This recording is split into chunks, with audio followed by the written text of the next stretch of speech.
Bueno, muy buenas tardes. Bienvenidos a este evento anual de Zona Value. Un año más para los que ya sois asistentes habituales y bienvenidos a los que este año os estrenáis, porque además creo que este es el tercer año que se repite en el Auditorio Rafael del Pino, si no contamos el de la pandemia, claro. Que bueno, ya por suerte podemos decir que lo dejamos un poco atrás, lo peor del coronavirus. Y vemos, vamos, el auditorio hoy está repleto. Esperemos que no llegue más gente, que no nos va a entrar al final. Bueno, hoy vamos a aprender a sobrevivir a la inflación. Antes de nada me voy a presentar. Mi nombre es Elena Niezbala y en este caso yo no voy a dar mi opinión personal. Para eso tenemos hoy unos ponentes de primera del mundo y del ámbito financiero, pero sí que os voy a acompañar durante todo el evento, pues para que no perdamos un poco el hilo, ¿no? Sobrevivir a la inflación, claro. Yo creo que no podía estar el tema mejor escogido este año. Sobre todo cuando pensamos que la cosa no puede ir a peor, que ya estamos, como quien dice, que hemos tocado techo. Tenemos malas noticias, la verdad. El último dato adelantado que nos dan en la eurozona, relativo al mes de octubre, la sitúa en el 10,7%. Veamos si luego cuando se confirman esos datos nos pegamos este susto con el nuevo récord de inflación. Oye, o igual hay sorpresas positivas. Sobre todo esto vamos a hablar a lo largo de la jornada de hoy. Pero bueno, oye, también hay un matiz que España, en el dato adelantado, no salimos mal parados del todo. Somos el segundo país de la zona euro, solo por detrás de Francia, que habría controlado bastante mejor la inflación. Para que veamos cómo esto está haciendo ya mella en nuestros bolsillos, no solo en el de los consumidores, que no sé ustedes, pero bueno, yo personalmente ya he empezado a notarlo, no solo en la cesta de la compra, ya sabemos, con todo el lío de la guerra de Ucrania, en la factura de la luz, del gas, veremos cómo viene el invierno. También en las inversiones. Yo creo que es un aspecto importante. Los ahorradores ahora mismo están un poco desorientados, no saben exactamente dónde depositar quienes los tengan los ahorros. Pero sobre estas cuestiones vamos a hablar más detenidamente, punto por punto. No me quiero adelantar, sí que quiero un poco que tengamos una idea clara de lo que vamos a hablar a lo largo de más o menos estas 2 horas que va a durar el evento de Zona Value este año. Y por ir presentando también, para los que no conozcáis a Zona Value, que sepáis que es un marketplace financiero, que bueno, podéis meteros en la página web de www.zonavalue.com y allí ya, por supuesto, que la presentación va a ser mucho mejor que la que pueda hacer yo, pero bueno, que también presenta en estos tiempos importantes ventajas como la devolución de retrocesiones en fondos de inversión, también descuentos en asesoramiento financiero a través de EAFCAU Markets. Todas estas instituciones seguro que las conocen ustedes mejor que yo. Pero por no dilatarnos más, yo creo que es momento de que vayamos dando paso poco a poco a algunos de nuestros expertos. Yo creo que nuestro primer ponente, además, nos va a aclarar muy bien qué está pasando con los índices bursátiles, ¿no? Por ejemplo, con las bolsas. Este año, los que inviertan, futuros inversores, también si quieren saberlo, no es buen año. Las rentabilidades en todos los índices, ya sea aquí en Europa o en Estados Unidos, en Wall Street, están en negativo. Sobre todo el sector tecnológico, del que también hablaremos hoy en especial, se están llevando pues, un batacazo en los mercados, 2.000 millones. No sé si hay algún experto por aquí que me pueda verificar el dato, pero las grandes tecnológicas se están dejando 2.000 millones de dólares en bolsa este año. Pero como decimos, yo creo que es momento ya de que demos paso a nuestro primer invitado, que hoy no va a poder estar aquí, lamentándolo mucho por problemas de salud, pues lo vamos a tener conectado vía Zoom. Él es José Luis Cárpatos, presidente de Intefi y Serenity Markets. Le tenemos ya preparado. José Luis, ¿nos escuchas? Sí, hola, muy buenas tardes. Bueno, yo creo que se está colando mi retorno, pero a ti te escuchamos perfectamente. Así que cuando quieras, todo tuyo. He intentado yo un poco introducir los temas, que como vemos son muchísimos, pero por supuesto la voz experta la pones tú. Muchas gracias. Ante todo, pedirle disculpas a todos por no haber podido asistir. Un problema de salud de última hora absolutamente irresoluble me impedía el viaje y bueno, pongo un circo y me crecen los enanos. No salgo casi nunca del despacho, como pueden ver detrás. Sigo en el despacho de siempre y una vez que iba a salir, bueno, estoy bien, puedo trabajar, simplemente este problema me impedía viajar por completo. En fin, lo siento mucho y espero resarcirles. En cualquier caso, después en el cóctel me van a poner en una pantalla dentro del cóctel para que podamos charlar uno a uno con quien le apetezca acercarse y, bueno, pues espero que me perdonen por esta dichosa salud. Las canas están para algo, ¿eh? Los achaques llegan, pero nada grave. Me quedan muchos años aquí con los compañeros de Zona Value dando guerra, algunos años más. Bueno, el tema de hoy era ver cómo podemos sobrevivir a la inflación. Eso es una buena pregunta. Lo primero que tenemos que determinar es qué pinta tiene la inflación y no debemos confundirnos entre lo que pasa en Estados Unidos, que es una cosa muy diferente. Hoy, por ejemplo, le he echado un vistazo al IPC adelantado de Cleveland, que es el mejor indicador que yo creo que existe para hacernos una idea de por dónde van los tiros. Este indicador adelantado de Cleveland está marcando 8,1% la inflación de octubre.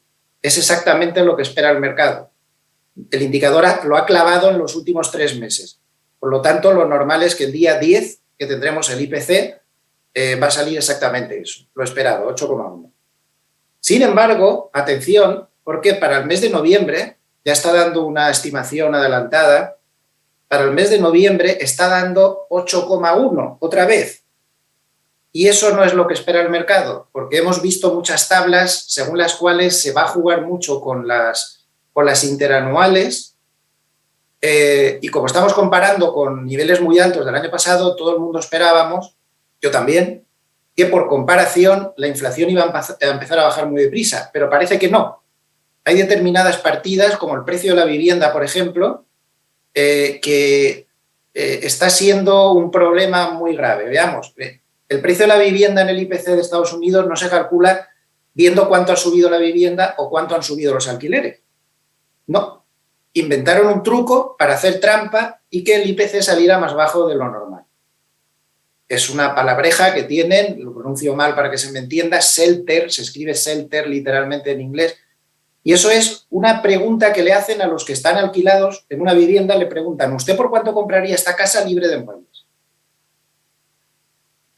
Y hacen una estadística. El problema de esa estadística es que, claro, no se la cree ni el caso de la manteca, o sea, es mentira, no es verdad. ¿Qué pasa? Que han caído en su propia trampa. Ahora resulta que el precio de la vivienda está bajando, que el precio del alquiler está bajando, pero el precio de la dichosa trampa que crearon está subiendo y no va a poder bajar hasta como mínimo dentro de 4 o 5 meses. Matemáticamente no va a bajar. Como tiene una ponderación enorme en el IPC de casi el 30%, estamos condenados a que la inflación se quede atascada. Es muy complicado todo esto. Pero bueno, lo que sí que tenemos claro es que en Estados Unidos no va a subir mucho más. Se va a quedar ahí, seguramente. ¿Y en Europa? En Europa no tiene ninguna pinta de que vaya a bajar. Ese es el problema. De momento sigue subiendo. En España hemos tenido bastante alivio este mes, un dato aislado, un poco raro, no sé si habrá tenido algún tipo de distorsión estadística, pero en Europa no va a calmarse la inflación. Y yo quería leer un dato, voy a leerlo porque al compartir pantalla y estar en la pantalla esta tan grande se queda muy pequeño todo. Voy a poner solo los gráficos imprescindibles, pero yo he estado mirando qué pasó en la gran crisis inflacionista de los 70-80, cuánto tardaron los diferentes países parecidos al nuestro en volver a una inflación del 2%, cuando superó el 5%. Ahora estamos muy por encima. Bueno, pues leo. Tengo aquí una nota. En 1980 la inflación tardó en volver al 2% en Grecia 28 años. 28 años. Lo digo por todos esos cantos de sirena que estamos oyendo de los políticos, de que, es que ya queda poco, hemos visto la luz al final del túnel. A ver si la luz que vemos del otro lado del túnel es otro tren. Grecia 28 años, Italia 17 años, Portugal 17 años, España 17 años, España 17 años tardó en volver al 2%. Alemania, que fue la única que consiguió salir más rápido, 7 años. Es decir, estamos condenados a muchos años más de inflación alta de lo que está reconociendo el propio mercado y sobre todo los políticos. Cuidado con eso, cuidado con eso. No esperemos milagros. La inflación, conozco varios analistas que dicen con mucho acierto que la inflación es como la pasta que se sale del tubo de dientes y luego no hay manera de volverlo a meter dentro, cuesta muchísimo. Lo más normal es que nos quedemos con alguna inflación enquistada en un punto intermedio entre ahora y un 4, un 5, una cosa así. Esto es muy importante. Históricamente, les voy a enseñar el primer gráfico. Voy a compartir pantalla un segundo. Mi cara se hará muy pequeñita, pero voy a ver el gráfico muy rápido. Comparto este gráfico. Mejor. Históricamente, esto es lo que hacen los mercados cuando estamos en una situación como la actual en Europa, con inflación alta y subiendo. Esto es de JP Morgan. Voy a agrandarlo para que lo vean lo mejor posible. Esto es de JP Morgan. Como podemos ver, hay activos que van mejor, hay activos que van peor. Los commodities, curiosamente, no van bien. Y no me he equivocado de gráfico, o sea, este es el de inflación alta y bajando, perdón, lo he dicho mal. Inflación alta y bajando, ¿qué es lo que va a pasar en Estados Unidos? De ahí es difícil que suba más. Aquí tarde o temprano haremos el mismo recorrido. Commodities fatal, oro fatal, y quien más gana es el sector de emergentes, bolsa emergente con 28% en promedio de las 6 ocasiones de 1988. Cash 4% y la bolsa normal no lo hace mal, 15%. Cuidado, esta es una comparativa relativamente válida porque, vuelvo a poner, dejo de compartir pantalla, esta es una estadística relativamente poco válida porque no está incluido el gran proceso inflacionista de los años 70-80, por lo cual no me vale. Hay un sector, y este es el principal objetivo que tenía en esta pequeña charla de hoy, destacar, hay un sector que curiosamente, ya lo han visto ahí en esa tabla, que lo hacía bien, el sector de pequeñas compañías era uno de los que estaban mejor, era el segundo mejor que había después de bolsa emergente, pequeñas compañías, que atención a este sector. En la crisis, en el primer aldabonazo de la crisis inflacionista de los 70, esto lo dijo Hartnett en un paper del 22 de septiembre del 2022. En el año 73, las pequeñas compañías con la inflación disparada bajaron el 31%. En el año 1974 bajaron un 21%.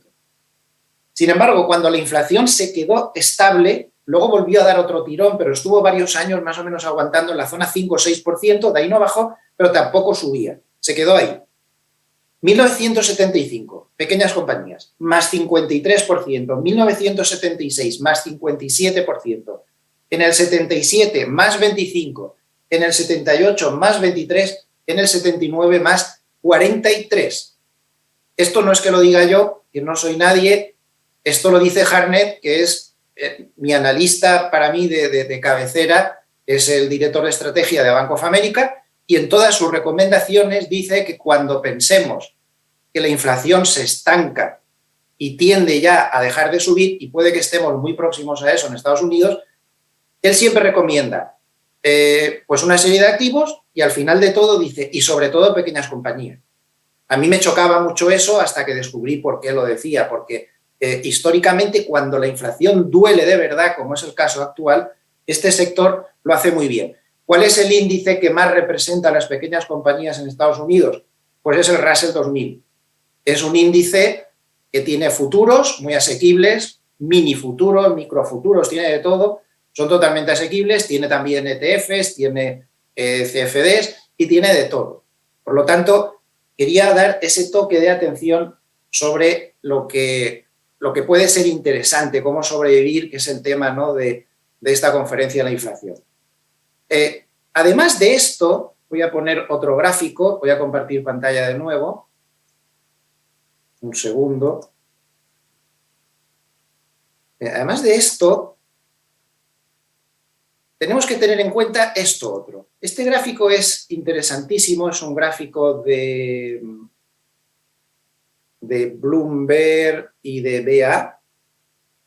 Fíjense, en la anterior crisis inflacionista de los años 70, lo que pasó con los indicadores y con el SP500. En el resto de crisis fue muy parecido, pero centren su atención en esto. Voy a agrandarlo todo lo que pueda sin que se me salga del marco. Ahí está. Observen el SP500. El SP500, después de caer con toda su alma, empezó a subir a finales del 74. Pero atención a los datos macroeconómicos. El Producto Interior Bruto, que empezó a caer, cosa que va a pasar seguramente en breve, no remontó hasta casi 6 meses después de que la bolsa ya se diera la vuelta y empezara a subir. El empleo, que es el indicador más retrasado macroeconómico que existe, da un poco de bochorno ver a la Reserva Federal haciendo vaticinios en función del dato de empleo que va a salir el viernes o que salió el viernes pasado. Miren qué retrasado va el empleo. Este tardó casi 7-8 meses en empezar a mejorar desde que el SP500 ya detectó que venía la vuelta. Y los beneficios empresariales tardaron casi un año después de que el SP500 se diera la vuelta en mejorar. Esto ha pasado en todas las crisis, no solo en las crisis inflacionistas, sino en las crisis de todo tipo. Entonces, estemos muy atentos, porque por mal que estén las cosas, la bolsa tiene esta capacidad de adelantarse a todos los indicadores increíble. Y cuando el día que se dé la vuelta a la bolsa, que no sé si estará cerca, sé que no está muy lejos, no lo digo yo de nuevo, lo dicen analistas buenos que merecen la pena, como me gusta seguir, McElligott, Hartnett, alguno que otro más. Vamos a seguir viendo que el mercado se estará dando la vuelta y seguiremos viendo unos datos macroeconómicos horribles. Este gráfico lo deja clarísimo, ¿no? Sin lugar a dudas. Tenemos que estar preparados para eso. Tenemos que estar preparados para intentar ver que en algún momento el mercado, en algún nivel, va a decir basta, y por mucho que los datos macroeconómicos sigan en contra, el mercado estará empezando a descontar con su descuento habitual de 6 a 9 meses lo que va a pasar a continuación. Les quería llamar la atención sobre un último gráfico que para mí es muy importante. Yo no creo que estemos muy lejos de esa posible vuelta, pero tampoco creo que estemos tan cerca como se está diciendo. Voy a compartir pantalla por última vez.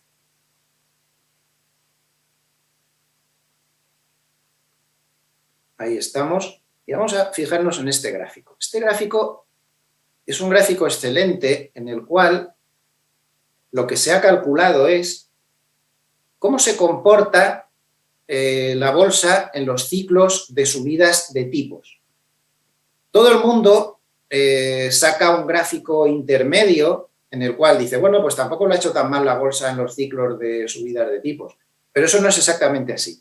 Hay que diferenciar entre una subida de tipos agresiva, como la que tuvimos, por ejemplo, en todos estos años que pone aquí, que es la línea azul, y una subida de tipos gradual, es decir, tranquila, que es la línea azul oscuro. No estamos en una subida de tipos gradual, estamos en una subida de tipos muy agresiva, como podría ser esta de aquí, como podemos comprobar. Entonces, históricamente, desde el día en que empieza el ciclo, el mercado tarda 24 meses en hacer la digestión de la subida de tipos. Y esta, de hecho, es una de las subidas de tipos de interés más agresivas que estamos viendo. Por lo tanto, seguramente nos falta. Tenemos que tener algo de paciencia. Hay que jugar con todos estos factores. Es muy difícil y lo único que vale es el análisis de cada uno. No que me escuchen a mí ni a cualquier gurú fantasmagórico por ahí. No me hagan ningún caso de nada de lo que estoy diciendo. Lo único que tienen que hacer es hacer su propio análisis, pero valoren estos pros y estos contras. Viene una tendencia alcista muy buena. Donde mejor se va a poder aprovechar es en pequeñas compañías y en países emergentes. La bolsa también lo puede hacer bien, pero si nos precipitamos y entramos demasiado pronto, pues podemos tener problemas. ¿En qué nos podemos refugiar mientras tanto? Pues yo daría 2 sugerencias. Mientras llega ese momento al que hay que estar muy atentos, hay que analizar mucho y hay que estar muy preparados porque no se puede escapar. Estamos hablando de que, por ejemplo, Hartnett, mi adorado Hartnett, está pronosticando que cuando llegue la tendencia alcista, él cree que llegará en el primer semestre como mucho del año que viene, quizá antes. Estamos hablando de una tendencia alcista secular que puede durar bastantes años y llevarnos muy arriba. Pero mientras esperamos, pues 2 sugerencias. Estamos hablando ya que si uno tiene la cuenta en dólares, un bono americano a 3 meses está dando un 4%. Eso es una rentabilidad muy buena. a pesar de que no cubre la inflación, pero bueno, dado los tiempos que corren, en Europa poco a poco, incluso hasta los monetarios, que están necesitando algo de tiempo para poder quitarse de la cartera los bonos antiguos que tenían a 9 meses, 6 meses, cosas así, en breve los monetarios van a estar dando ya rentabilidades pues, de los tipos que va a estar dando el Banco Central Europeo, que ya está en el 2 y pronto estará a la velocidad que va en el 3. Y sobre todo, a mí lo que más me gusta es aprovechar estos momentos para trabajar bastante con estrategias o fondos, directamente con fondos long-short. La estrategia long-short en momentos como este es realmente buena. Se puede trabajar muy bien con fondos de inversión que sean de verdad long-short. Hay algunos que te dicen que son long-short y son más long que short, porque al final es la tendencia crónica de estar siempre más long que short. Pero algunos hay por ahí. Carmignac tiene uno muy bueno, otro clásico es el EVA, por ejemplo, o MAN. MAN tiene uno maravilloso, MAN GLC Alternative Fund, buenísimo. Todos estos fondos de long short buenos pasan la prueba del algodón, que es crash del 2018, crash del 2020, crash del 2022, lo han pasado con muy pocas pérdidas. Al revés, incluso han tenido ganancias en momentos así. Hay que separar muy bien el polvo de la paja porque también hay mucho fondo long short con unas pérdidas enormes porque, ya digo, al final son fondos long short encubiertos. No queda otra. Tenemos que tener paciencia en momentos de inflación muy alta, como estamos viendo, no hay refugio, no funciona nada, lo único que funciona es el cash. El cash ya no es tanta basura como era antes, yo le doy la razón a Ray Dalio, decía que el cash era basura total últimamente, ¿no? Pero ahora ya empieza a darnos alguna rentabilidad y muy atentos. Es mejor tener las arcas llenas de liquidez para cuando pueda llegar ese momento, que recuerden el gráfico que hemos visto antes, no suele llegar con demasiados avisos. La clave ahora, para mí, hay que desenfocar un poco la inflación. La inflación en Estados Unidos parece que se va a calmar, va a ser más pegajosa, como hemos analizado seguramente de lo que se está diciendo, pero tampoco parece que vaya a subir mucho más. En Europa, pues bueno, de momento estamos peor, pero tarde o temprano llegará también el tocar techo, pero tenemos que enfocar en otro problema que el mercado le está haciendo demasiado poco caso. Hoy, el Banco de Inglaterra ha dicho, atención, esto le ha dado mucho miedo a los mercados europeos, estamos en recesión, el Reino Unido hablaba, evidentemente, y estaremos 8 trimestres en negativo. 8 trimestres en negativo. No es ninguna broma eso, ¿eh? Estamos en estanflación, no solo en inflación, estamos en estanflación y tenemos que también enfocar nuestro análisis no solo a la inflación y no hacer caso a ninguna otra derivada y centrarnos sobre todo en ambas cosas, estanflación, crecimiento e inflación. Los políticos no lo van a llamar jamás estanflación, lo llamarán transición, lo llamarán charleston o yo qué sé qué, porque son como son. No le hagan ningún caso. Viene la estanflación, en Europa sí, en Estados Unidos también, más moderada, aquí menos moderada. Paciencia y todo llegará a los refugios, que tampoco están dando mala rentabilidad últimamente. Paciencia. Muchas gracias a todos. Termino ya porque he tenido que prometer a mis compañeros que iba a ser breve, cosa que para mí, los que me conozcan ya sabrán que es muy difícil. Muchísimas gracias por su atención.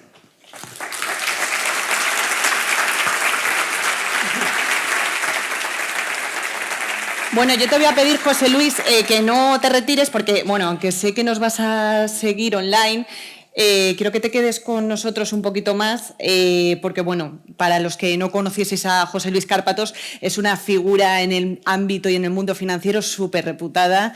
Bueno, yo creo que hoy con su análisis ya nos lo ha dejado bastante claro y, claro, bueno, pues precisamente queremos hacer un reconocimiento a tu trayectoria profesional.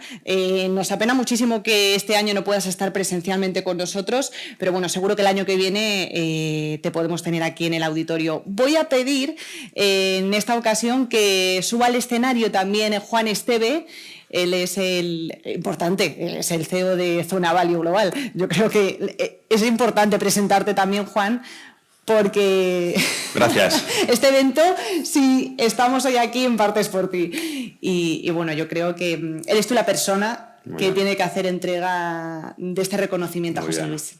Bueno, José, nos hubiera gustado que estuvieras aquí. Espero que te mejores, como ya te he dicho antes. Y habíamos probado una pequeña sorpresa y queríamos agradecerte todo este tiempo, todos estos años de dedicación, de divulgación sobre el mundo de las finanzas.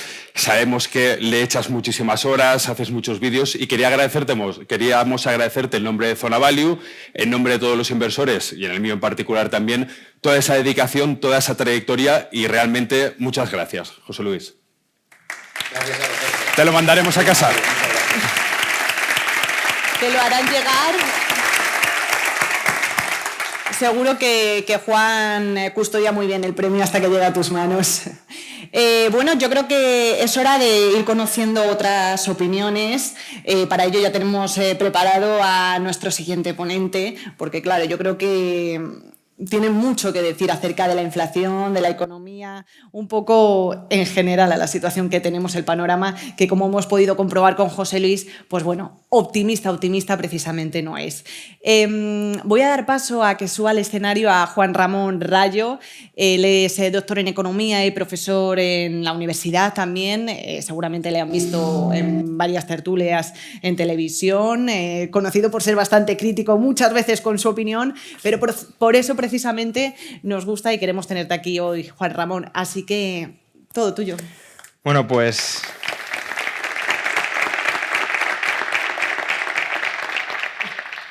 buenas tardes a todos y en primer lugar, claro está, muchas gracias a Zona Value por la invitación y muchas felicidades por la organización del evento y también muchas felicidades a José Luis por el premio que acaba de recibir.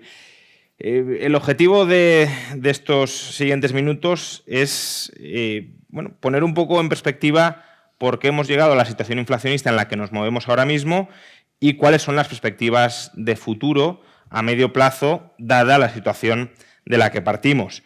Durante los últimos meses hemos escuchado todo tipo de explicaciones de por qué ha sucedido la inflación, de cuáles son los motores que han motivado la fortísima elevación de los precios que estamos experimentando, la mayor en 40 años, y pues bueno, una referencia clara del momento por el que estamos pasando es justamente, como decía antes José Luis, la década de los 70, ¿no? La mayor inflación desde ese momento. Entonces, ¿por qué ha estallado la inflación?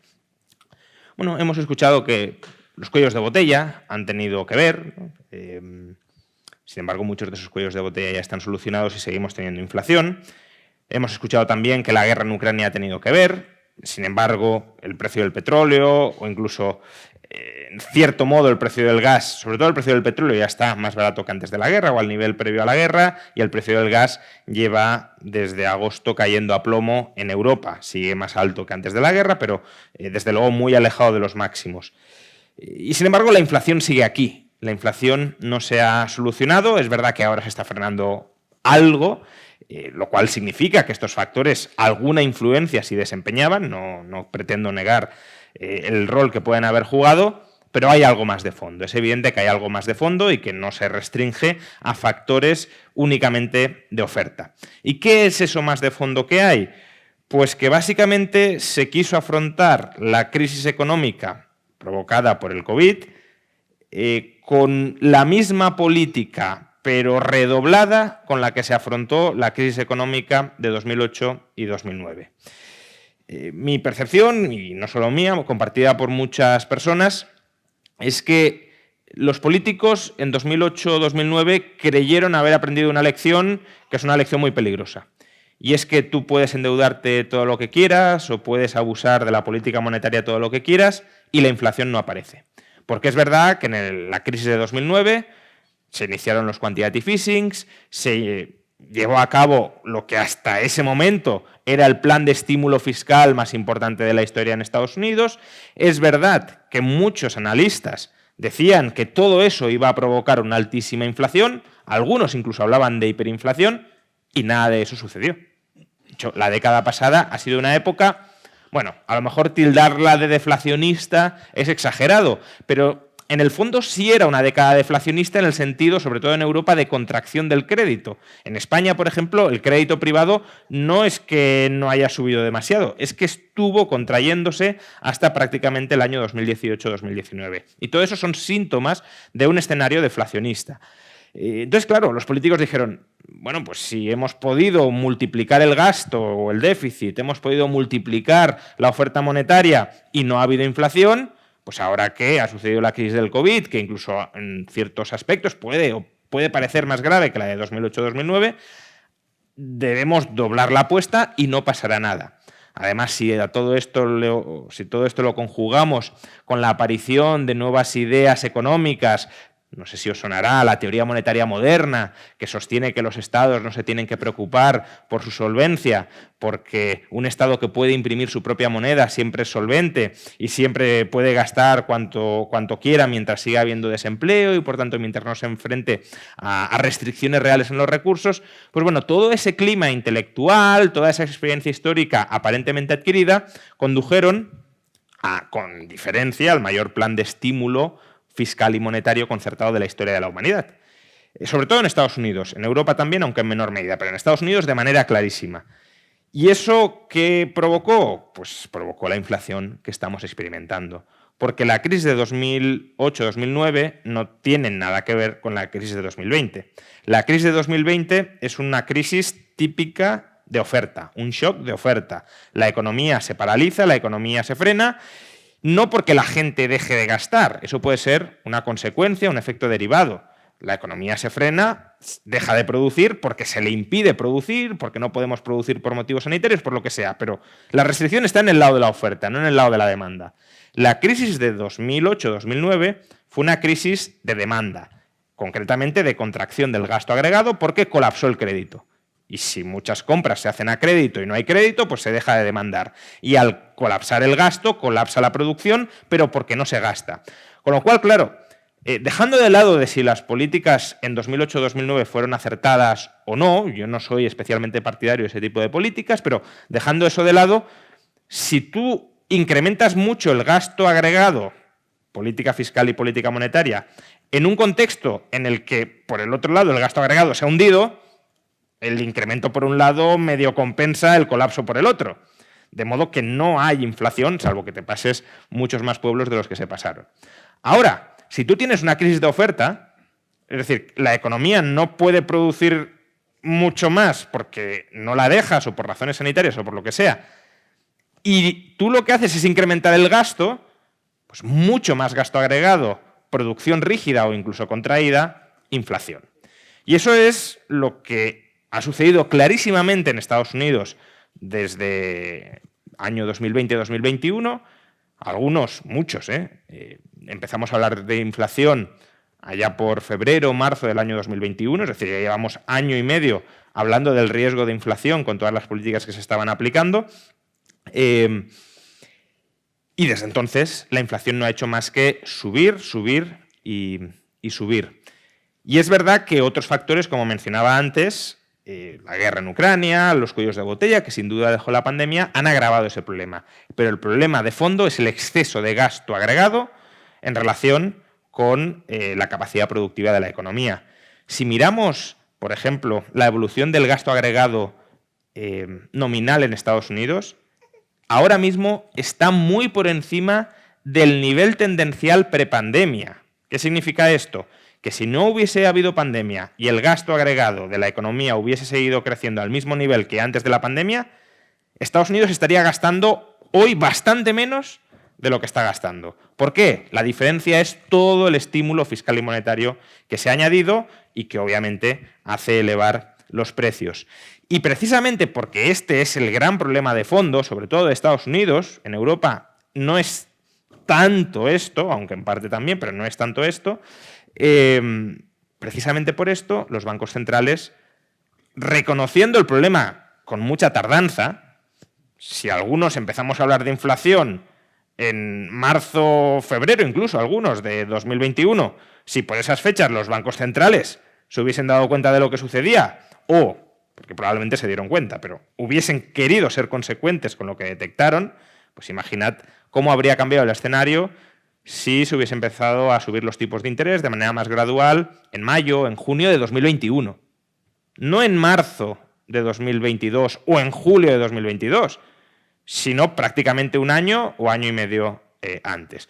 Pues, estaríamos en un escenario de subidas mucho más lentas, mucho más pausadas, con capacidad del mercado para digerirlas, las expectativas mucho más adaptadas. Un poco el escenario que José Luis antes ha puesto dos gráficos, cómo repercutía en bolsa un ritmo acelerado de subidas de tipos de interés o un ritmo más pausado. El ritmo pausado era más o menos digerible y más o menos aceptable. El acelerado es el que te rompe absolutamente la economía y el que además te expone a que pueda degenerar, que estos son unos riesgos que de momento el mercado no tiene incorporados, pero que hay que tener presentes, que se pueden llegar a dar, el que te puede romper los mercados financieros y generar una crisis financiera. Porque en la medida en que hay una revaluación muy rápida de muchos activos que se utilizan como colateral para muchas operaciones financieras, cuidado con los problemas de liquidez que pueden terminar emergiendo en partes de la economía que ni siquiera llegamos a pensar. Esto es lo que le ocurrió a Inglaterra el mes pasado con los fondos de pensiones. Fuerte subida de la deuda pública, de los tipos de interés y por tanto caída del precio de la deuda pública, descapitalización margin calls a los que se enfrentaban los fondos de pensiones, problema de liquidez. Y si no interviene el Banco de Inglaterra, pues tienes un desastre financiero ahí gestado. Entonces, en el contexto de inflación cada vez más alta y más resistente a descender, que es el escenario en el que nos encontrábamos a principios de 2022, recordad que algunos nos decían que a finales de 2021 iba a desaparecer la inflación. Eso se llegó a decir. De hecho, fue el escenario base con el que actuaron políticos y banqueros centrales o con el que nos decían que estaban actuando. Porque aquí siempre hay que descontar la posibilidad de un doble discurso de yo digo una cosa de cara a la galería, pero sé que el problema real es mucho más grave. Ese fue el escenario con el que supuestamente actuaron. Claro, en marzo de 2022 la Reserva Federal dijo ya hasta aquí. Hasta aquí porque el principal activo de un banco central es la credibilidad. Y claro, si tú estás dando continuamente pronósticos fallidos y tu moneda cada vez está más debilitada, tu credibilidad se hunde cada vez más. Si tu misión como banco central supuestamente es proteger la moneda y lo último que haces es proteger la moneda, te dedicas a otras cosas como fomentar el empleo, evitar que los mercados financieros se desmoronen, etc., pues claro, los tenedores de moneda empiezan a decir ¿tu prioridad soy yo o son otras cosas? Porque si tu prioridad no soy yo, me busco otro tipo de refugios. No voy a utilizar el dólar como refugio. Y si muchos inversores dejan de utilizar el dólar o el euro, me da igual, u otra moneda como refugio, pues más inflación. Entonces, ahí fue cuando la Reserva Federal actuó tarde, pero actuó y está actuando con contundencia y está actuando con un discurso coherente con la situación delicada en la que nos encontramos. Situación de máximos históricos de inflación. Situación que no es del agrado de los mercados. Ayer los mercados o muchos inversores esperaban que Powell dijera unas cosas que no dijo, pero no las dijo porque no debía decirlas. Porque la inflación al final, sobre todo cuando está en niveles tan altos y tan enquistada como está en estos momentos, pues no solo es, como bien decía José Luis, como la pasta de dientes, que es muy difícil de volver a meter una vez la has sacado. Es que otra semejanza que en este contexto puede ser interesante es la inflación es como un incendio de un bosque y necesitas sofocar el incendio suficiente tiempo como para asegurarte de que no quede ninguna brasa que pueda volver a prender. Es decir, no basta con que las llamas ya hayan desaparecido, ya parezca que el problema se ha terminado. No, has de derrotar, has de machacar completamente las expectativas de inflación para que no haya ningún riesgo de que vuelva a prender el incendio. Y por eso, claro, el debate se está trasladando mucho a hasta qué tipo de interés va a llevar la Reserva Federal y por arrastre el Banco Central Europeo los tipos de interés internos en Estados Unidos, cuál va a ser el nivel máximo, pero también nos hemos de plantear durante cuánto tiempo ese tipo de interés va a mantenerse vigente. Porque, de nuevo, los mercados están descontando como que va a venir una recesión y ante la recesión la Reserva Federal enseguida va a empezar a bajar los tipos de interés. Cada vez lo descuentan menos, pero, de nuevo, durante mucho tiempo ese ha sido el escenario base y eso no tiene por qué ser así. Si vamos a un escenario estanflacionista, como el que se mencionaba antes al que podemos dirigirnos, y ciertamente es un escenario que hay que contemplar. Ahí los bancos centrales van a tener que escoger entre dos objetivos. Evitar la recesión o moderar la recesión o acelerar la salida de la recesión, o luchar contra la inflación. Y en teoría, salvo que la recesión sea muy profunda, el Banco Central, sobre todo en Europa, que solo tiene esa misión, debería priorizar la lucha contra la inflación. Porque si prioriza la lucha contra la recesión, la inflación no va a desaparecer, se va a enquistar. Y si la inflación se enquista, que ese fue el error que se cometió en la década de los 70, luego será necesario provocar una recesión mucho más profunda. Porque además, claro, si el mercado ya te ha tomado el pulso y dice que si viene una ligera recesión ya empiezas a bajar tipos de interés, ya te acobardas, bajas tipos de interés para que se relance la economía, pues si viene una nueva recesión flojita, ya no me creo que con esto se vaya a curar la inflación. Entonces ahí el Banco Central ya tiene que provocar una recesión mucho más fuerte y decir, caiga quien caiga. Ahora sí que voy en serio. Recordad, tipos de interés de hasta el 20% en Estados Unidos durante la presidencia de Volcker, precisamente para luchar contra una inflación que estaba igualmente desbocada en Estados Unidos, porque el dólar estaba perdiendo su credibilidad como moneda de reserva a largo plazo de valor.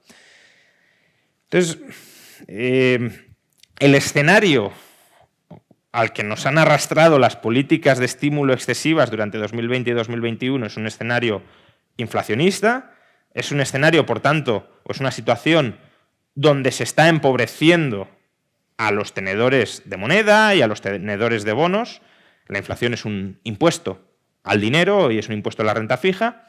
Es una forma de licuar el exceso de deudas que se han acumulado dentro del sector público, es una forma de financiar el exceso de endeudamiento. Al final la deuda se financia o con impuestos o con recortes de gasto o con inflación. No quieren recortar el gasto, no quieren subir todo lo que sería necesario subir los impuestos para financiar la deuda, pues la vamos a licuar con inflación.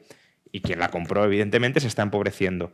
Pero claro, la forma ahora de paliar la inflación es infligir un fuerte dolor sobre el sector privado, un fuerte dolor sobre la economía. Subidas de tipos de interés que tienen como consecuencia, por distintos canales, contraer el gasto agregado, contraer, por tanto, la actividad económica. Subidas de tipos de interés que provocan, de entrada, una menor demanda de crédito, la gente se quiere endeudar menos. En Estados Unidos, ya lo sabéis, los tipos de interés hipotecarios a 30 años superan el 7%. Claro, ¿quién va a solicitar una hipoteca en esas condiciones tan gravosas a 30 años? No estamos diciendo de un crédito personal a 1 año o a 2 años al 7% o al 10%, no, estamos hablando de una hipoteca tipo de interés fijo a 30 años, por encima del 7%. Muy poca gente. Consecuencia, las ventas de vivienda en Estados Unidos están hundiéndose, están cayendo, contrayéndose a 2 dígitos. Pero claro, no solo es que aquellos bienes que se vendan a crédito, precisamente porque el crédito se está contrayendo, esas empresas vendan mucho menos y por tanto sus ganancias se estén hundiendo, estén cayendo, sino que en la medida en que dejen de contratar trabajadores o que directamente despidan trabajadores, esos trabajadores no contratados o despedidos, que en Estados Unidos, de momento, el mercado laboral sigue muy fuerte, y eso también hace pensar que las subidas de tipos pueden ir más allá de lo que nos están diciendo, aunque es verdad que es un indicador muy atrasado y veremos cuándo se da la vuelta. Pero cuando se deja de contratar o se empieza a despedir, eso provoca una contracción adicional del gasto de esos trabajadores que ya no reciben sueldo o que lo habrían recibido y que dejan de gastar. Menores beneficios empresariales en cada vez más partes de la economía. Y eso, combinado con la subida de tipos, consecuencia en el mercado bursátil, pues lo que estamos viendo, caída muy fuerte de las cotizaciones, porque los dos elementos que determinan el valor de la acción, el múltiplo y el beneficio por acción, se están desplomando, están cayendo a plomo. Caída de la bolsa que provoca ¿el qué? Pues lo que la Reserva Federal llamaba un efecto riqueza negativo. Te empobreces y, por tanto, tienes una propensión menor a consumir, a gastar. Tiendes más bien a ahorrar para recapitalizarte. No solo eso, subidas de tipos de interés también provocan una apreciación del tipo de cambio, en aquellos países, evidentemente, que lo suban frente a los del resto, que es lo que está sucediendo con el dólar.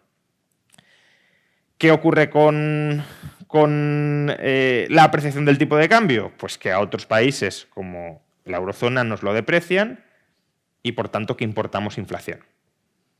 Y por tanto que aunque nuestro problema no sea tal vez el mismo o con la misma magnitud que el de Estados Unidos, en la medida en que, por un lado, el exceso de gasto en Estados Unidos ha tensionado los mercados mundiales, por ejemplo, demanda extraordinaria de energía, de petróleo, que te termina trasladando a Europa, y en la medida en que el tipo de cambio con el dólar se nos esté depreciando, y por tanto, en la medida en que importemos inflación, también el Banco Central Europeo o el Banco de Inglaterra, porque Inglaterra tampoco tenía exactamente el mismo problema que Estados Unidos, pero claro, si la libra se está hundiendo, si el euro se está hundiendo, o defiendes la moneda o vas a tener más inflación.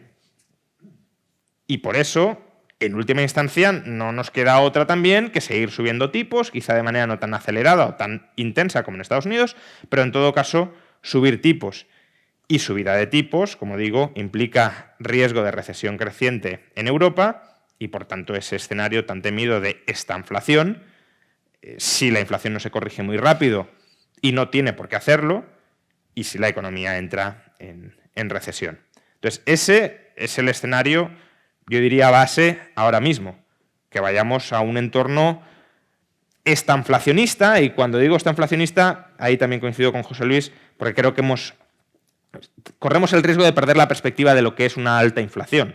Como hemos llegado a tener inflaciones del 10%, del 11%, como hay países europeos con una inflación por encima del 20%, parece que tener una inflación del 5 o del 6, pues bueno, tampoco es tanto. No. Obviamente, si te estancas en una inflación del 5, del 6 o del 4, una inflación del 4 es una inflación que duplica el objetivo de inflación a medio plazo. Una inflación del 4 hace año y medio era vista como una inflación altísima. Y ahora estamos barajando la posibilidad de que si nos quedamos en el 4 o en el 5, pues ya nos podemos dar con un canto en los dientes. Si los bancos centrales realmente cumplen con su palabra, que eso también está por ver, porque aquí de nuevo jugamos al doble discurso de yo soy muy firme y quiero llegar al 2%, pero ya veremos cuando esté destruyéndose empleo, cuando la economía esté cayendo, si te atreves a seguir subiendo tipos de interés para, estando a lo mejor en el 5 o en el 4, seguir bajando la inflación, o dices, bueno, pues si he de destruir 1 millón más de empleos para bajar otro punto de inflación, a lo mejor me quedo con un punto extra de inflación y con 1 millón más de empleos no destruidos. Pero si los bancos centrales cumplen su palabra, es decir, si realmente quieren llegar al 2% de inflación, nos quedan subidas de tipos y nos queda una profundización en la recesión mayor de lo que ahora mismo se está descontando. Porque, de nuevo, si queremos pasta de dientes y el tubo, que es muy difícil de volver a meter, o si lo queréis, la inflación es como el genio de la lámpara, que una vez sale, pues no quiere volver a entrar. Nos ha concedido ya los 3 deseos de gastar, gastar y gastar, y ahora pues toca pasar por el escenario de penitencia. Muchas gracias a todos.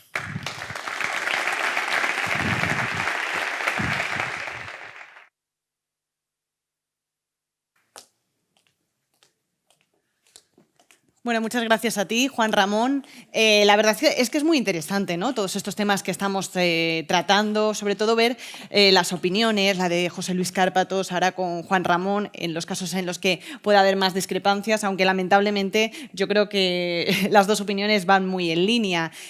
Por cierto, lo ha comentado antes José Luis, pero sí que es importante recordarlo, que ya que no ha podido estar aquí con nosotros, sí que va a dedicarnos un tiempo después, cuando acabemos con la última parte, durante el cóctel, donde vamos a poder tener una especie de one-to-one con él a través de Zoom, en el que va a contestar algunas preguntas, si es que surgen, y así podemos charlar un poquito con él también. Llega el momento, yo creo que esta es la parte más divertida, a mí me encanta el debate, vamos a intercambiar opiniones.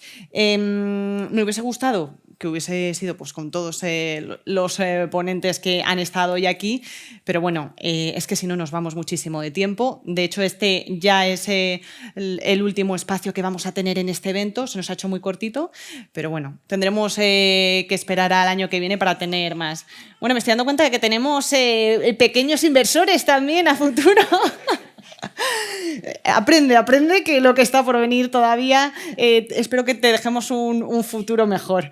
Bueno, no vamos a enrollarnos más, que vamos muy justillos de tiempo. Vamos a dar paso a Juan Esteve, CEO de Zona Value Global, a Daniel Sancho, responsable de inversiones en Mapfre Gestión Patrimonial, a Diego Puertas, analista de inversión y consultor tecnológico, y a Sau Rojo, director de negocios e inversión del Fútbol Club Intercity. Bueno, todo el equipo de fútbol ya casi que tenemos aquí.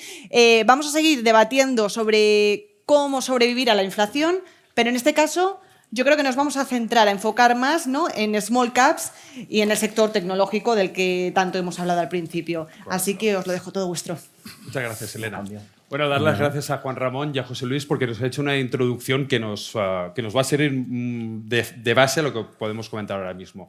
Sí que es cierto que, bueno, como todos sabemos los que estamos aquí y como ha comentado Juan Ramón y José Luis, la inflación es un gran problema que tenemos ahora mismo, pero no solamente para el bolsillo de los consumidores, que lógicamente nos afecta en nuestra capacidad de compra o nuestra capacidad de gasto, sino también al sector privado que comentaba Juan Ramón anteriormente, porque lógicamente las empresas que cotizan en bolsa están en el sector privado y les afecta de una manera notable, y es lo que vamos a tratar, cómo poder sobrevivir a esta situación de inflación.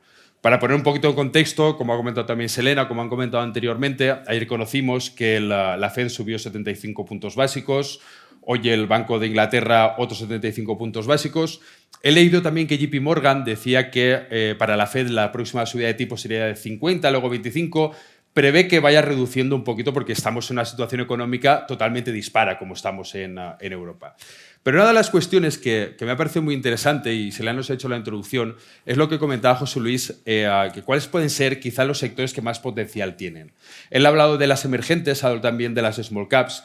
Y por cierto, leí hace un tiempo que las small caps han sido el segmento que mejor ha batido la inflación en décadas desde 1930.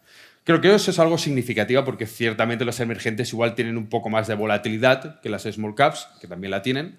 Pero otra parte que me parece muy significativa, y esto lo comentábamos tú y yo, ¿te acuerdas?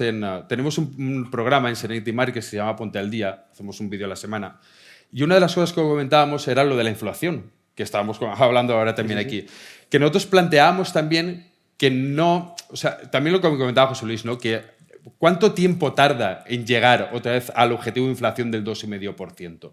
Quizá deberíamos acostumbrarnos a tener durante un periodo de tiempo largo, yo espero que no sea el 4 que decía Juan Ramón, sino con un 3 ya me conformaría, en el cual deberíamos acostumbrarnos a esa situación. Y yo creo que por eso las small caps y las empresas tecnológicas que tan castigadas han sido este año, quizá pueden ser una buena alternativa. Te paso a ti la palabra, que estás aquí a mi lado. Bueno, al final el Russell 2000 fue el primer índice en caer, fue el que anticipó un poco la caída del mercado. Entonces, en ese sentido sí que podemos pensar o podemos imaginarnos, porque todavía no ha sucedido, que sea lo primero en recuperar. Habrá que verlo porque al final son compañías que les pasa factura, les afecta bastante la inflación, en caso de que, bueno, al final también lo han dicho los bancos centrales, que nos va a tocar convivir con alta inflación, al final parece que cambia un poco la tónica, venimos de años de una inflación muy, muy, muy baja, prácticamente deflación, como han comentado antes, y entonces quizás tengamos que acostumbrarnos a convivir, lo dijo Lagarde, con una inflación de entre un 3, un 4, incluso un 5%, Dios no lo quiera. Entonces, habrá que ver cómo se comportan las pequeñas compañías. Pero sí, yo comparto un poco ese análisis de que las pequeñas compañías fueron las primeras en caer y muy probablemente sean las primeras en recuperar. Ya estamos viendo cómo las grandes compañías están viéndose afectadas y parece que las pequeñas compañías que ya han caído demasiado están manteniéndose un poco para ver si repuntan. Claro. Y ahora, Daniel, si te parece, Daniel es el responsable de inversiones de Mapfre Gestión Patrimonial y claro, nos interesa mucho tu opinión sobre la parte de Small Caps, que luego preguntaremos a Esaú. Esaú es el director de negocio de inversiones del Intercity Club de Fútbol. Es el primer club de fútbol en la historia que ha salido a cotizar en España. Entonces también nos interesa. Pero Daniel, ¿tú qué visión tienes para concretamente las Small Caps? Luego hablaremos de las tecnológicas, si te parece. Bueno, si os parece, yo lo que quiero, o sea, creo que el tono de la conferencia ha sido bastante negativo. Y a mí no me gusta. O sea, yo vamos a intentar ver el vaso medio lleno, ¿no? Entonces, vamos a intentar no dar una solución, pero plantear diferentes Exacto, escenarios correcto. en los cuales yo quiero compartir pues, ciertos argumentos con ustedes, sobre todo para ver cómo podemos cubrir la inflación, ¿no? Entonces, aquí hay una cosa muy importante que hemos mencionado de manera implícita, que es el plazo de inversión, ¿de acuerdo? O sea, digo que se ha mencionado de manera implícita, ¿por qué? Pues porque José Luis lo mencionaba, ¿no? Decía, oye, en no sé qué país se tardó 18 años, en el país que menos se tardó fue Alemania, 7 años. 7 años son 7 años. 7 años, si te digo qué vas a hacer dentro de 7 años, pues no lo sé, te parece mucho tiempo, pero 7 años pasan rápido. El plazo de inversión de 7 años es un plazo de inversión acorde a invertir en una small cap, en un índice Russell 2000. Pero es muy importante porque la única manera que tenemos de cubrir la inflación es a largo plazo. Es a largo plazo y invertidos en índices globales y en empresas que mantengan el margen. Puede ser una small cap, que habrá cientos de ellas que estoy seguro que son una auténtica oportunidad a día de hoy para que dentro de 7 años hayamos cubierto la inflación de manera absolutamente holgada y nuestro poder adquisitivo sea fantásticamente mejor que el de mucha gente que haya dejado sus ahorros en una cuenta corriente, por mucho que nos digan ahora que van a pagar. Pero igual te lo digo en small caps, como te digo en el S&P 500. Aquí lo importante es que los índices al final lo que hacen es tener a las mejores empresas, ¿de acuerdo? Puedes elegir un fondo de gestión activa, que nosotros en Mapfre somos muy creyentes de la gestión activa y entendemos que elegir un buen gestor es muy importante para cubrir la inflación a largo plazo y no perder el poder adquisitivo. Pero los índices es otra opción. Pero no es tan sencillo. ¿Por qué? Por el plazo. Si tú te metes el año pasado en el S&P 500 a 7 años y estás perdiendo a día de hoy un 20, un 30%, las emociones son muy delicadas. Y lo que haces es vender, vender y vender. Y nosotros lo que hacemos es tratar de poner en valor el asesoramiento. El asesoramiento no es otra cosa más que informar al cliente, filtrar el ruido, dar el conocimiento y, sobre todo, intentar que el cliente no venda en un año como este. ¿Por qué? Porque su plazo de inversión es el que es. Dicho esto, en las small caps entendemos que es un activo que hay que tener en una cartera a largo plazo, pero en una cartera que conocemos como arriesgada, en una cartera a largo plazo. David, Sau, son claros representantes de empresas de este tipo. Son empresas que tienen un modelo de negocio que van a intentar generar un valor al accionista a largo plazo. Habrá buenas y habrá malas, pero a nivel general, a largo plazo, no tengo duda que va a ser una oportunidad. Totalmente. Y además este año es una cosa muy importante la que has dicho. Claro, yo entiendo que este año es un año difícil. O sea, todos los que tengamos inversiones, en mayor o menor grado, estamos sufriéndolas. Pero claro, aquí es donde entra esa parte de intentar cerrarse las orejas y no escuchar el ruido del mercado, sino ver cuál es nuestra visión a medio largo plazo. Y este año, yo creo que estamos de acuerdo, podemos estar 99% de acuerdo, que es un año fantástico para empezar ese largo plazo de inversión. También es importante el timing que comentaba antes José Luis, y quizá en las small caps quizá lo sea más importante. Es cierto que tiene una mucha más volatilidad, que eso igual, combinándolo con empresas de gran capitalización, le podemos reducir, eso que sería otra cuestión.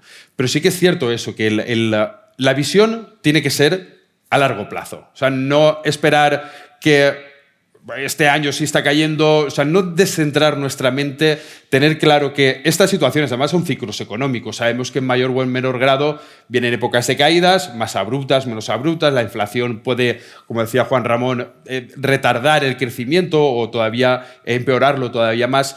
Pero vamos, totalmente de acuerdo en que esa visión a largo plazo es cuando tenemos que tener claro, en este momento, este año, tenemos que tener muy claro esa visión y tener claro cuál es nuestra proyección de la cartera y cuál es nuestro objetivo.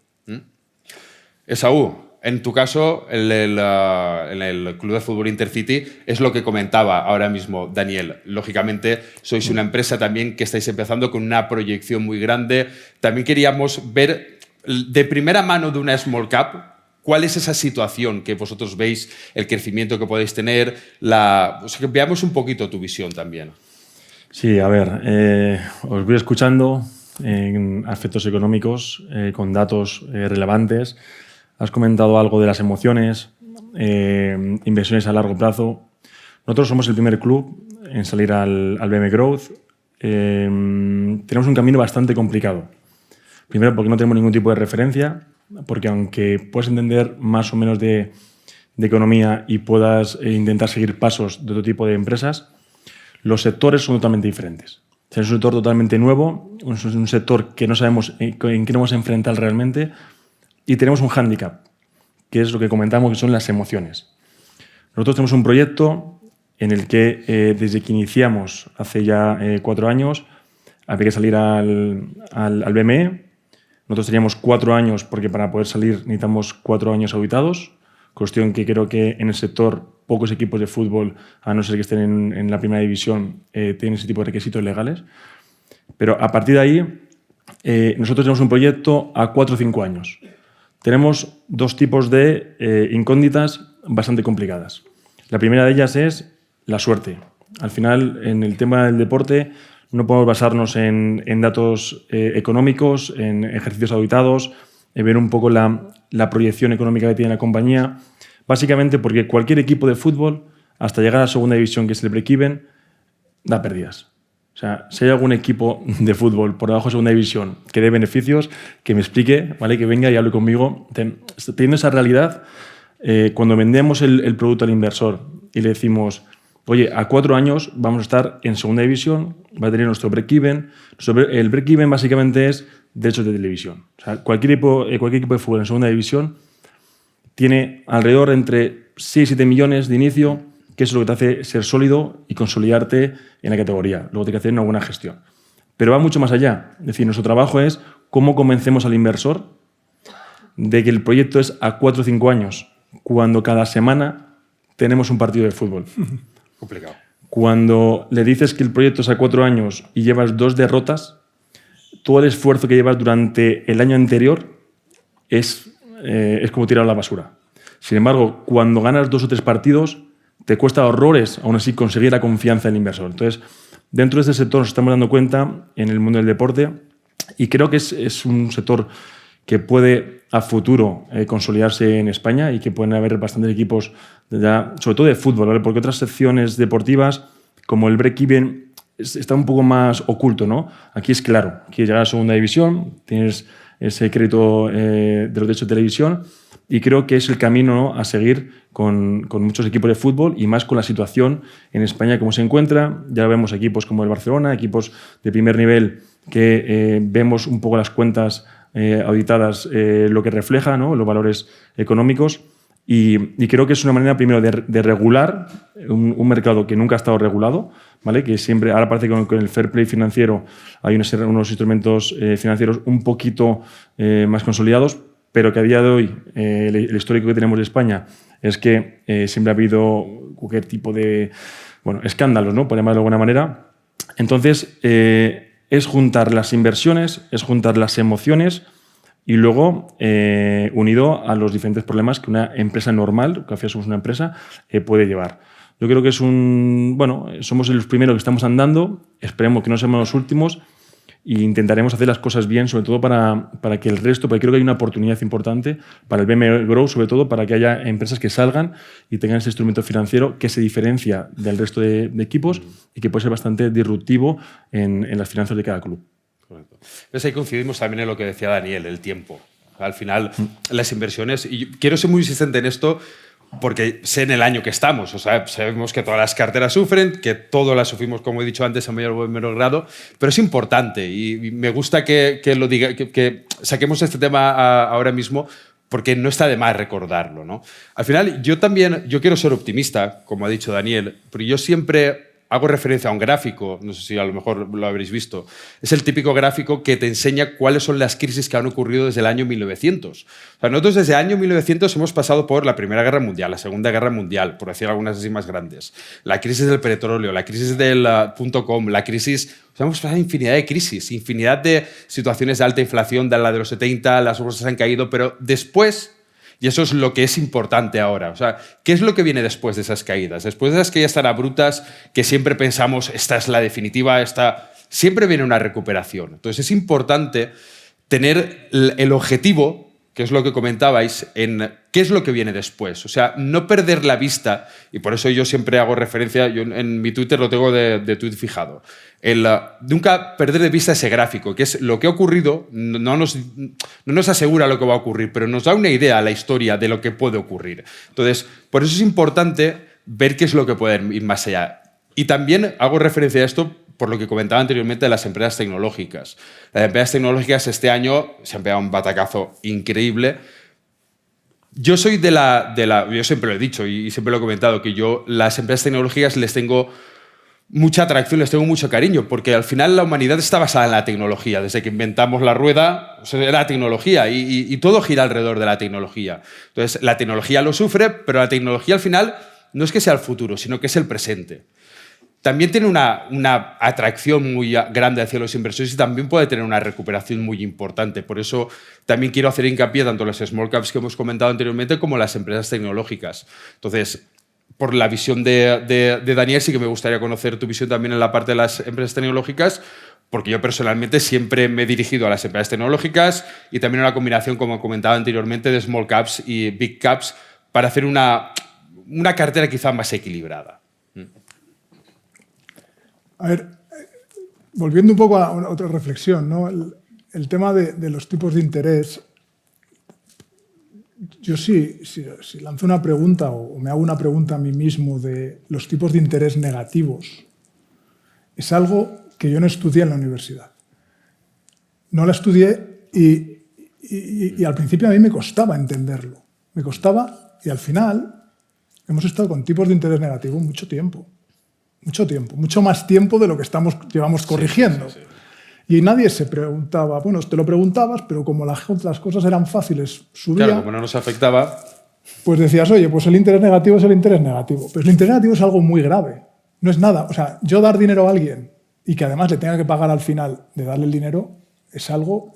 es confiscatorio, ¿no? Entonces, esto Juan Ramón lo ha explicado muy bien y ha sido el problema de todo.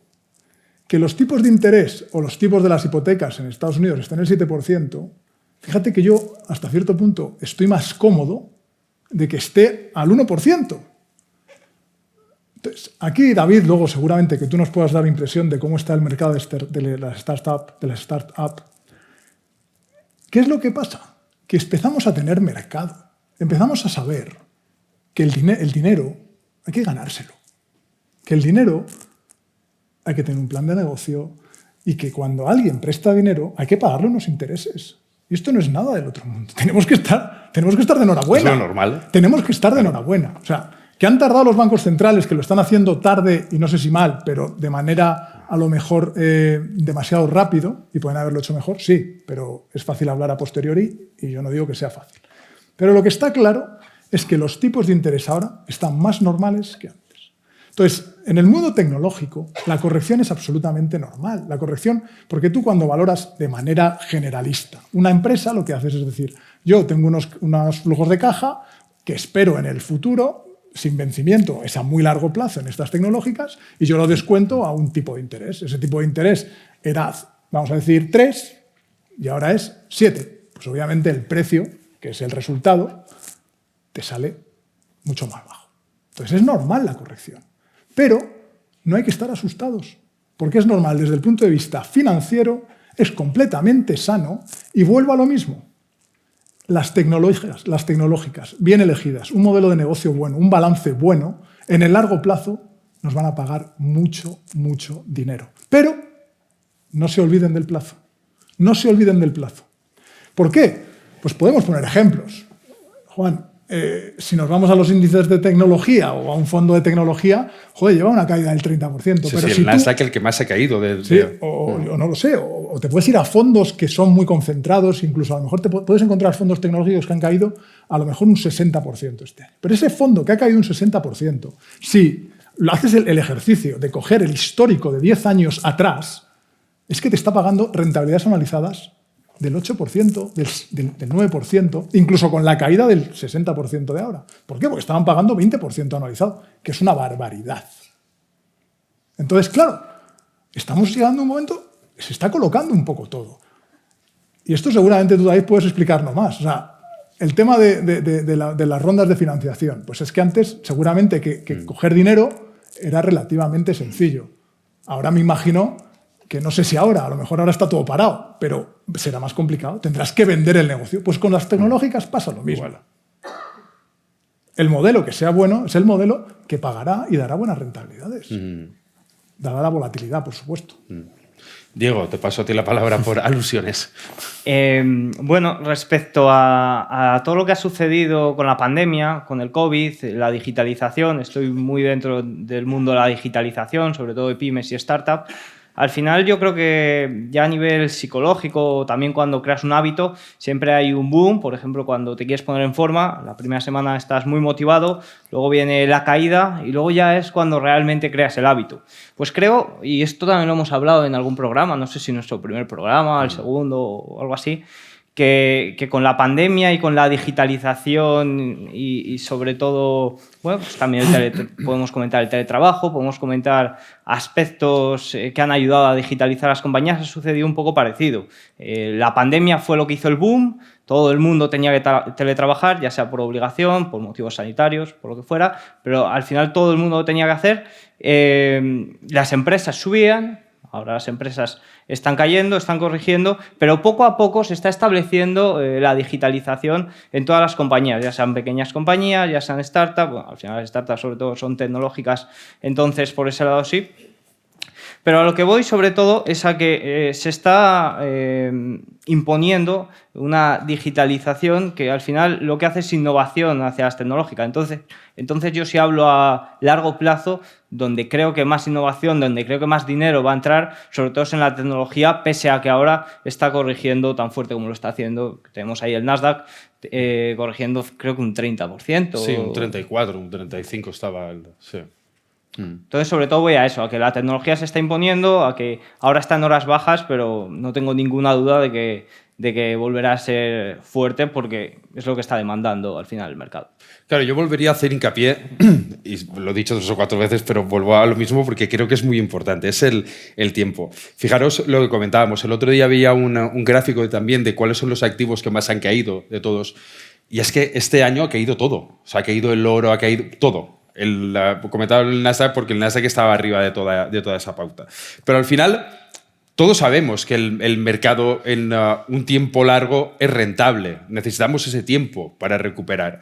Por esa parte, lo que decía también Diego, las empresas tecnológicas y lo que decía también Daniel, sí que pueden tener, o fondos que pueden estar cayendo un 60 o un 50, o índices que puedan tener, pero si lo miramos de manera anualizada a un largo periodo de tiempo, son rentables, y eso lo tenemos claro que son rentables. Entonces, ahora mismo en esa situación en la que tenemos la inflación, y para no ser ya tan agoreros con el tema de estar subiendo tal cual, porque al final las previsiones también son muy... quizá no pueden ser muy certeras, porque ahora mismo hay muchas variables. Tenemos la situación de crisis que tenemos, la crisis de la demanda o de la oferta, tenemos la situación de la guerra en Ucrania, factores que afectan muchísimo. Entonces, esa situación en la que podamos tener quizá todavía un tiempo con una inflación elevada, lo que comentaba también José Luis y lo que comentabas anteriormente, que hay países que en la anterior crisis de inflación tardaron muchísimos años, muchísimos. Entonces, ¿cómo sobrevivir a la inflación? Que es lo que comentábamos anteriormente, o cuál es el título. Yo creo que quizá una de las claves sería la paciencia.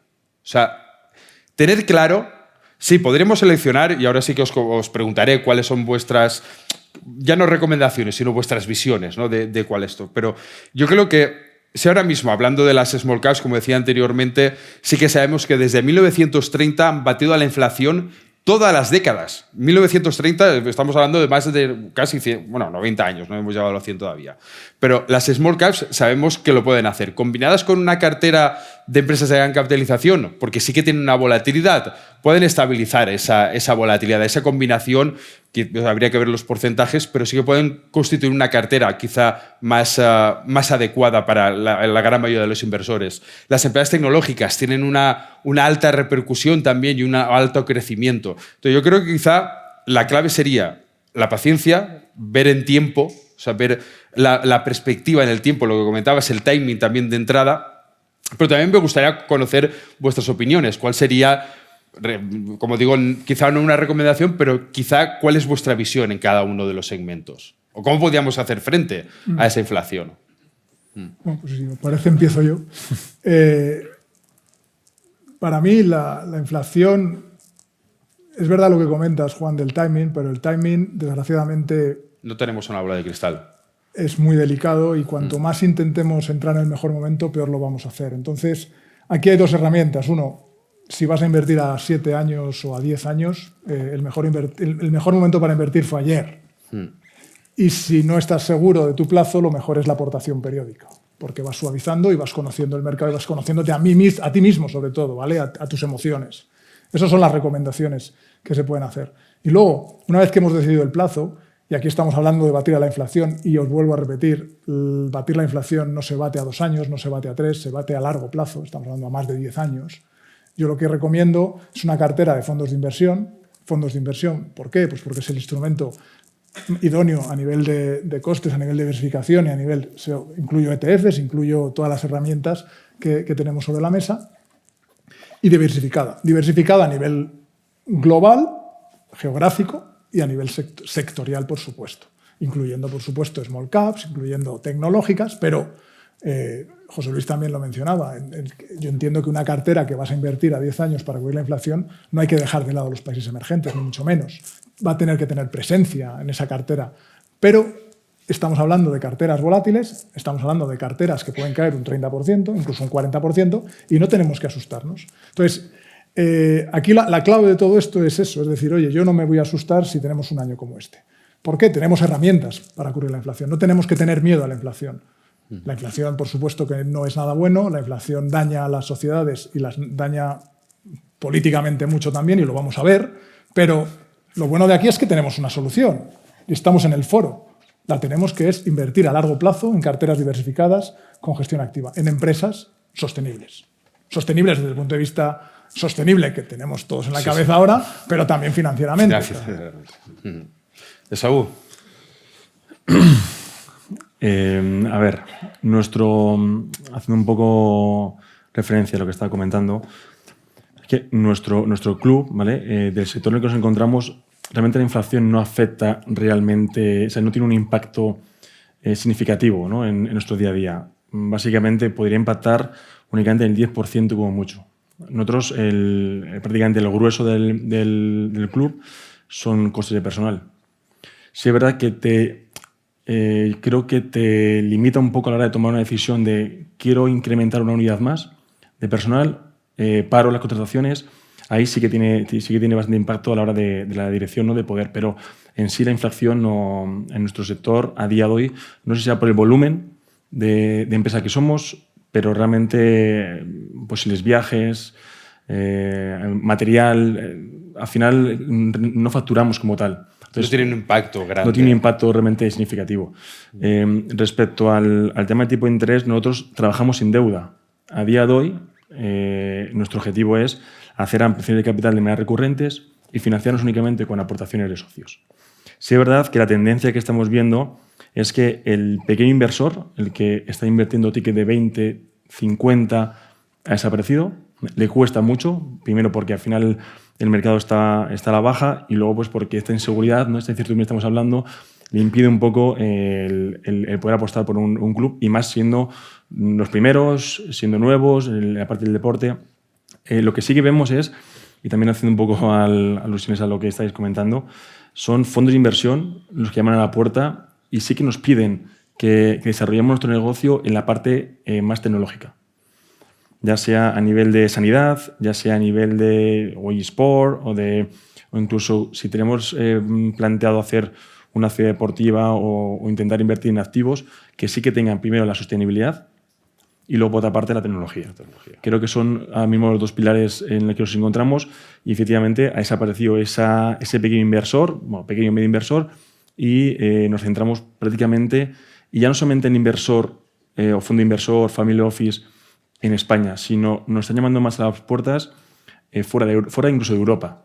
Es decir, ¿no? Al final americanos, Emiratos, al final zonas en las que no están dentro de la eurozona, son los que realmente están mirando nuestro negocio. Y es un poco lo que estamos hablando entre todos, ¿no? Un poco la inseguridad que hay aquí en los mercados nacionales y europeos y un poco también unir la sostenibilidad de la tecnología. En nuestro sector es lo que estamos últimamente viendo y es donde tenemos que ir nuestra estrategia también. Claro. Diego.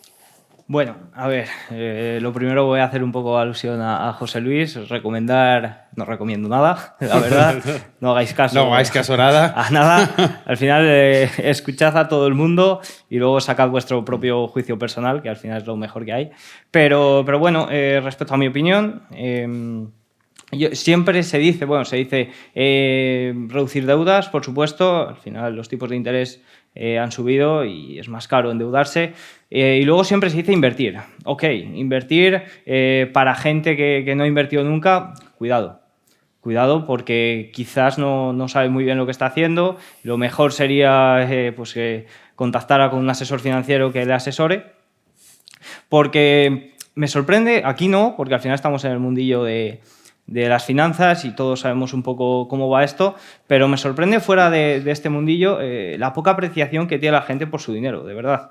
Están constantemente buscando el pelotazo y digo, joder, realmente es dinero que te ha costado ganar, no tienes por qué hacer eso. Y ya no solo digo gente joven como yo, que evidentemente, por supuesto, pues tenemos estamos más expuestos al riesgo y bueno, pues al final somos jóvenes, sino gente también mayor, experto en su campo, que digo, joder, me sorprende de verdad la poca apreciación que tienes por el dinero que te ha costado tanto ganar. Entonces, a la hora de invertir, lo que yo recomiendo, mi opinión, es sobre todo invertir en cosas que conozcas, no te metas a lo loco a hacer experimentos o si los haces con poco capital o con un capital, oye, pues que para pruebas, pero sobre todo, pues si te dedicas al sector, yo qué sé, primario, pues trata de hacer inversiones dentro del sector primario, que al final es lo que realmente conoces y donde realmente te vas a sentir seguro y así en todos los sectores que se conocen o que conoce la gente. Sí, al final la cultura del intentar buscar el pelotazo, sabemos que eso no lleva a ningún buen sitio y al final volvemos a lo mismo que comentábamos con Daniel. Al final, la manera de batir la inflación es el tiempo y con ello lo conseguiremos. O sea, sabemos lo que hemos hablado de fondos, carteras de acciones, índices.